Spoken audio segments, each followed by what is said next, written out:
क्रमांक 124 मध्ये ठाकरेंच्या शिवसेनेच्या सकीना शेख या विजयी झालेल्या आहेत। ठाकरेंच्या शिवसेनेचे उमेदवार विजयी झालेले आहेत। पुढची नाशिकमधून एक अपडेट आहे। नाशिकमध्ये भाजपचे सुधाकर बडगुजर आघाडीवर आहेत। शिवसेनेचे अतुल सानप पिछाडीवर गेलेले आहेत। भाजपचा उमेदवार नाशिकमध्ये आघाडीवरती आहे।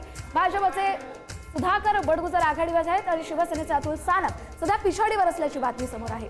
नाशिकमध्ये भाजपचे सुधाकर बडगुजर काही काळापूर्वी पिछाडीवर होते, मात्र त्यांनी आता आघाडी घेतलेली आहे आणि दुसरीकडे त्यांच्या विरोधात असलेले जे आहेत उमेदवार ते पिछाडीवर आहेत। खासदार रवींद्र वायकर यांची मुलगी पिछाडीवर आहे। अजूनही 2000 मतांनी त्या पिछाडीवर आहेत। रवींद्र वायकर यांच्या कन्या दीप्ती वायकर यांचा पराभव झालेला आहे।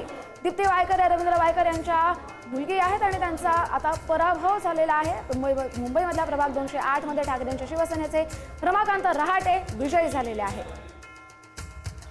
एक महत्त्वाची आणि मोठी बातमी, रवींद्र वायकर यांच्या कन्या दीप्ती वायकर यांचा पराभव झालेला आहे। त्या गेल्या काही काळापासून पिछाडीवर होत्या।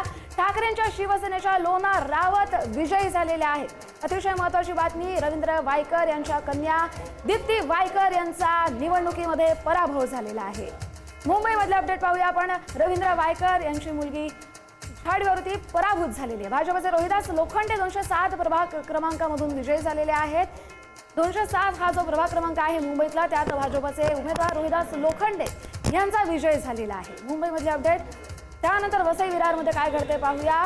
भव्य आणि भाजपमध्ये काटेकी टक्कर सुरू आहे। बहुजन विकास आघाडी आणि भाजपमध्ये वसई विरारमधल्या प्रभागांमध्ये भव्य 65 तर भाजप 47 जागांवरती आघाडीवर आहे। मुंबईमधल्या प्रभाग क्रमांक 193 मध्ये ठाकरेंच्या शिवसेनेच्या हेमांगी वरळीकर विजयी झालेल्या आहेत। मुंबईमध्ये बऱ्यापैकी आपण पाहतोय 193 मधल्या प्रभागात ठाकरेंच्या शिवसेनेच्या उमेदवार हेमांगी वरळीकर यांनी विजय प्राप्त केलेला आहे।